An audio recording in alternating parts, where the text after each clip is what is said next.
Il est le seul, parmi les Rishonim, le seul et l'unique à avoir condensé l'ensemble de la Torah. Ça va lui valoir un adage qui dit que mi Moshe ad Moshe, lo kam ke Moshe. De Moïse jusqu'à Moïse, aucun n'a égalé Moshe.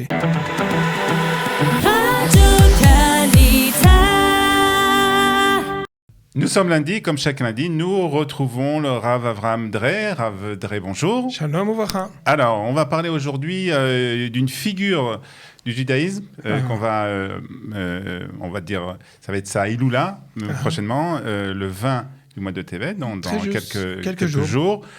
Et il s'agit du Rambam, et on nous pose la question de savoir quelle est l'importance de cette figure dans le judaïsme. Comme ça. Voilà. Ouais. On veut parler du Rambam. On veut en savoir plus sur cette figure importante. Bien. Tov. Par quoi commence-t-on ? Exactement. Parce qu'il on commence par le début, peut-être. On va essayer de commencer par le début. Où est-ce qu'il a vécu ? Quand il a vécu ?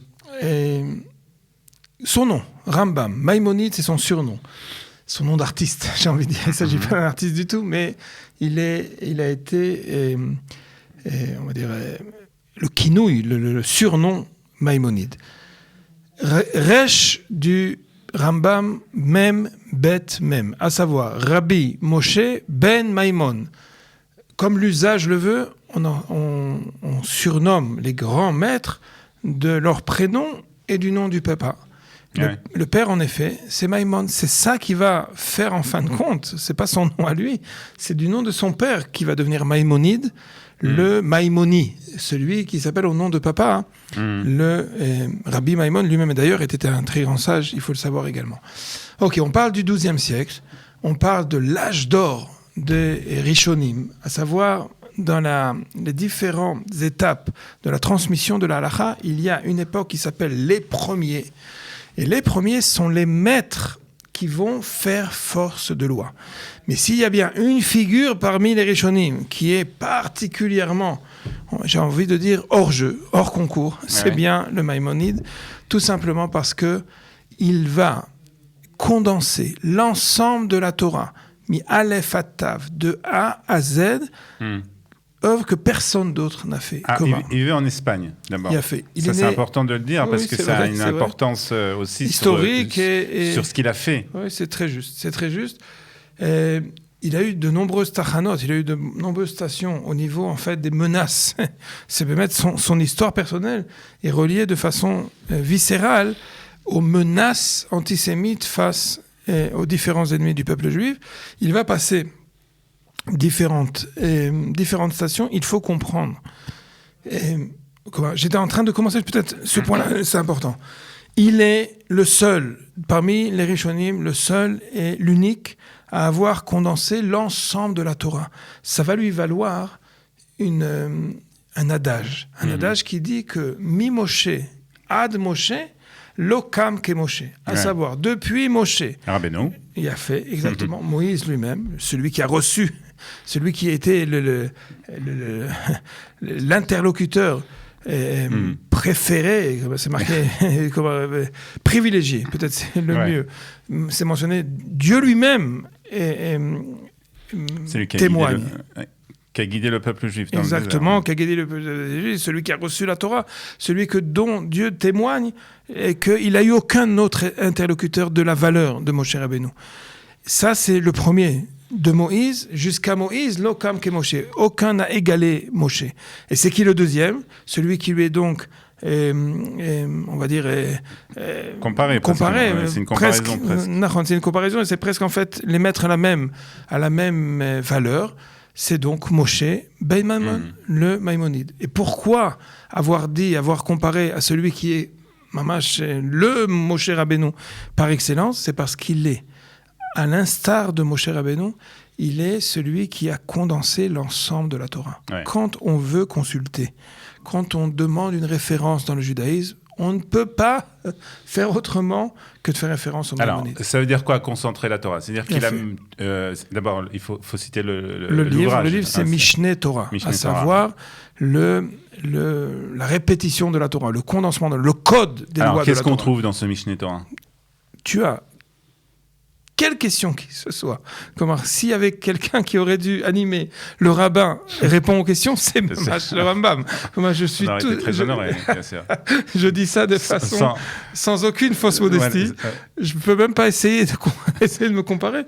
Mais il a répondu à l'ensemble de la question. Il a condensé. Il a dit dans l'introduction à cette œuvre phénoménale du Mishneh Torah, il a dit, je veux être capable de...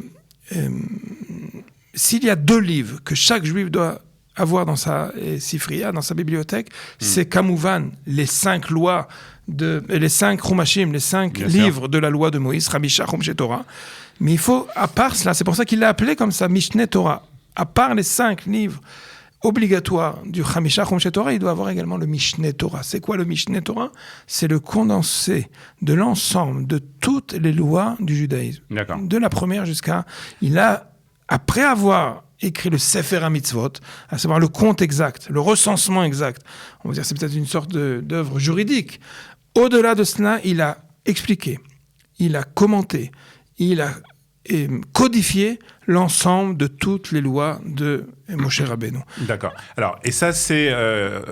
tu nous as dit qu'il a vécu au XIIe siècle, en Espagne. Alors, ça, il a écrit ça parce que ça répondait à un besoin de l'époque. Exactement. Parce que jusqu'à présent, et c'est ce que lui-même présente quand il présente son livre, jusqu'à présent, quelqu'un qui avait une question de loi de Shabbat.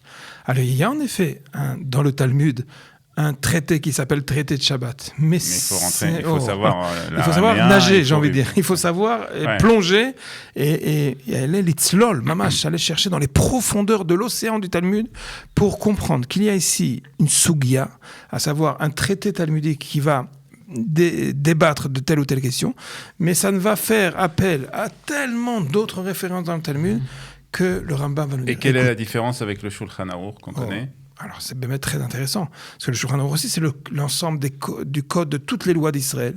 Quand on dit de toutes les lois d'Israël, on se trompe. Ou peut-être même, il y a 4 parties du Shulchan Aruch. 4 parties du Shulchan Aruch, Orach Chaim, Yoreh De'ah, Even Ha'ezer et Choshen Mishpat. À savoir le code civil, les lois des fêtes et on va dire de Orach Chaim, de tout ce qui, la vie du juif du matin jusqu'au soir. Yoreh De'ah, c'est tout ce qui est interdit et permis. Et Choshen Mishpat, c'est le code civil en question, à savoir tous les dynimes de responsabilité juridique. Et Even Ha'ezer, c'est le code, on va appeler ça, de la famille juive, à savoir comment on se marie, comment le statut personnel de chacun d'entre eux. Mais en disant ces 4 parties, volontairement, le Rabbi Yosef Karo, l'auteur du Shulchan Aruch, a dit « Je ne peux pas... » Il y a 2 parties qu'il a occultées. La partie qui est reliée aux lois du temple. Il a dit, tant qu'on n'est pas encore, c'est pas d'actualité, alors il les a volontairement mis de côté, non pas qu'il les a pas étudiés, chas v'shalom, mais il les a pas condensés dans le livre du Shulchan Aruch, alors que le Rambam n'a laissé de côté rien du tout. Le Rambam a pris le Talmud, la Mishnah, l'ensemble de tous les écrits, du Midrash, du Pshat, maman, c'est phénoménal.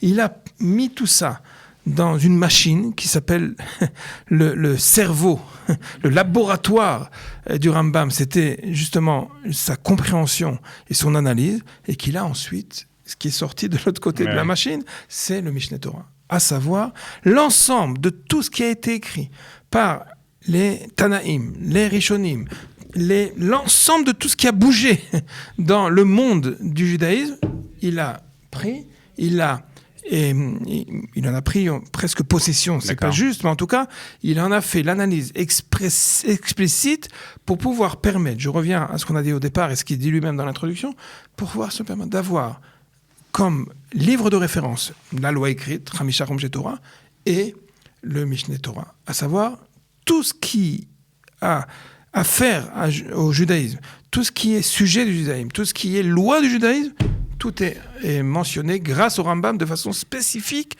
de quelle façon est appréhender l'ensemble de la Torah. Alors, une question qu'on pose souvent par rapport justement à tous ces rabbinim et ces grandes personnalités, ces grandes figures du judaïsme, c'est est-ce que dans leur époque, ils ont été reconnus aussi comme tels ? En effet, c'est un grand défi quand il s'agit du Rambam. On va dire que la grande polémique autour du Rambam, c'était pas du tout le Mishneh Torah, mais l'œuvre qui va lui coûter cher, excusez-moi de l'expression, c'est le guide des égarés, Moreh Nevuchim. Moreh Nevuchim, c'est presque littéralement parlant, c'est une défense du judaïsme face au courant de pensée essentiel qui avait fait de nombreuses victimes. Les Nevuchim en question, les égarés en question, c'est ceux qui avaient adhéré en fait au monde de pensée, au mode de philosophie du modèle de Platon, à savoir, il était nécessaire comme gardien, comme défendeur, comme vraiment attribué en fait à la fidélité au judaïsme. Il s'agissait pour lui de s'adresser à eux et de défendre de façon la plus convaincante possible la concurrence face au monde de la Torah. Donc ça, c'était plutôt une défense du judaïsme, on va dire, traditionnel, oui, face au courant de pensée qui et ça lui a valu des brûlés, des haramot, des exclusions, de nombreux... De la part de la communauté juive ? Parce qu'ils craignaient. En vérité, c'est toujours la même question qui revient à chaque fois. Comme à force de vouloir essayer d'exprimer la défense du judaïsme, on risque quelque part de légitimer l'autre partie, ou en tout cas l'autre opinion. Et c'est de ça qu'il s'agissait en fait le grand, on va dire le grand dilemme face au Rambam. Le Rambam a décidé de prendre parti et de dire, on ne peut pas laisser le monde du judaïsme sans avoir cette défense-là. C'est important également. Peut-être pour terminer, parce que pour terminer, il y a tellement à dire sur le Rambam. Plein de choses. Je voulais juste, avant qu'on termine, aujourd'hui, comment on le célèbre ? Il a fait. À vrai dire, il y a de nombreuses manifestations, qu'elles soient publiques, qu'elles soient universelles, qu'elles soient toujours des congrès autour de cette date du Kav Tevet. Mais je pense sincèrement que le meilleur moyen de célébrer sa mémoire, le meilleur moyen, il y a aujourd'hui un mifal, il y a toute une initiative du Rambam Yomi.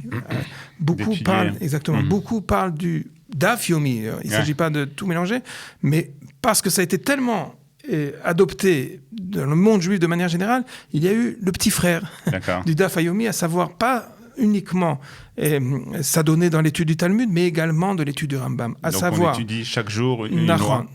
C'est vrai on va dire que le précurseur de cette initiative-là, c'est le Rabbi Michabad. Le Hadmor a dit, Mamash, c'est très important, il a proposé 2 cycles, ou un par jour, et ça permet une fois par an de finir avec le Rambam en cycle, ou bien 3 en 3 ans, être capable de passer sur tout. Mais à vrai dire, peu importe quel cycle, peu importe quel rythme prendre, mais c'est mettre le meilleur hommage qu'on puisse le faire. Très très bien. Merci de nous avoir parlé du Rambam, donc cette figure importante. Merci pour cette question. Je pense qu'en effet, c'est une excellente question, c'est vrai. Merci beaucoup, et puis on se retrouve bien entendu la semaine prochaine. Shalom, au revoir.